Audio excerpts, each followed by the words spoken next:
The crime is rampant in Minneapolis right now. So this is exciting. So over the weekend, Minneapolis police told people, they informed residents of the 3rd Precinct to prepare to surrender their belongings. According to a July 28th email provided to Alpha News Minnesota, also provided to the Daily Wire, the Minneapolis Police Department offered prevention tips to residents hoping to avoid being a victim of the skyrocketing cases of robbery and carjacking that have plagued the city since George Floyd's death in May. We have had close to 20 homicides in the city of Minneapolis since Memorial Day. We've had upwards of 140 people shot in our city since Memorial Day, including a murder that just happened yesterday. We're averaging 2 to 3 shootings a day, and that message is not out there. The email says robberies and carjackings have increased in the precinct. Cell phones, purses, and vehicles are being targeted. Some victims have been maced, dragged, assaulted, and some threatened with a gun. Downtown and southwest Minneapolis have seen an increase as well. We want those who live and work here to be safe. The email then goes on to list several tips that citizens can supposedly use to protect themselves, which also includes, like, just giving robbers what they want. Don't fight with the criminal. Do as they say. Also, never leave anything of value in your car. So well done, everybody. Everything is going incredibly, incredibly well. Meanwhile, the Portland rioters got wilder as some of the feds started to withdraw from Portland over the weekend.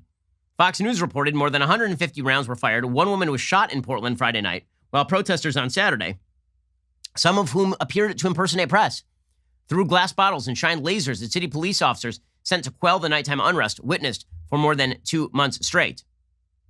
Some members of the media tried to pretend that this wasn't happening.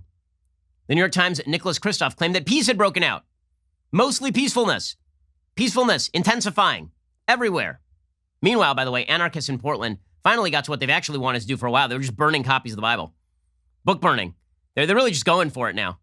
They burned an American flag and they burned books. These are the good guys, according to the media. These are the ones who are standing for the sort of change America needs to see, burning the Bible.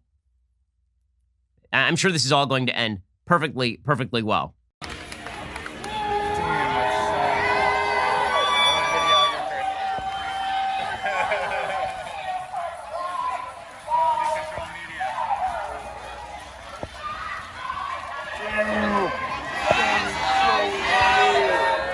It seems like there's a new movement out there, and it's a very weird, odd, strange movement, and that is to cosplay revolution. Over the weekend, there's this new narrative that has emerged, and it's real weird and it's a little scary, of Democrats and members of the media suggesting that if Trump doesn't win, he's going to be forced to leave by the military.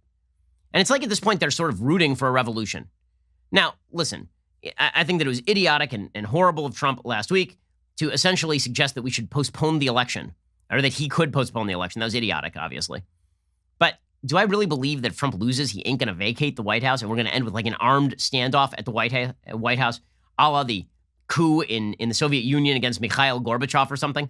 Like, is that where I think this is going? No, I don't think this is where this is going. But Democrats seem like eager for this. Here's James Clyburn, who's very, very radical, over the weekend, congressman from South Carolina, saying that if Trump loses, he's not going to peacefully transfer power. It's as though they're rooting for chaos and dissolution. I believe very strongly that this guy never had any idea about being one to peacefully transfer power. I don't think he plans to leave the White House. He doesn't plan to have fair and unfettered elections.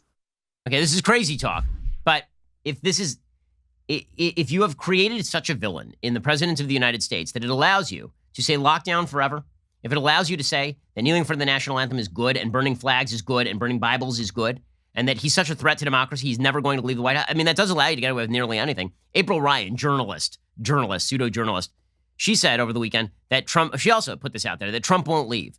I mean, what a journalistic heroine is April Ryan. When Trump went after her, obviously he was only going after her on the basis of race, not on the basis of the fact that she's a garbage journalist. Here's April Ryan.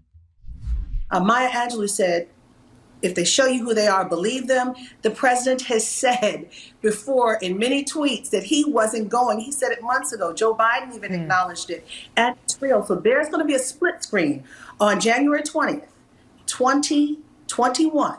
If Joe Biden is now going to be the 46th president of the United States, you will have him being inaugurated and watching police and armed forces trying to pull Donald Trump out of the White House. I cannot wait for that split screen. No wonder she can't wait for that split screen. Again, this is the fantasy the Democrats are living in. Because if Donald Trump is the kind of guy who needs to be pulled out of the White House this way, it justifies all the nastiness, all the bad policy, all the nonsense that's been going on the last few months in the United States. There's only one problem.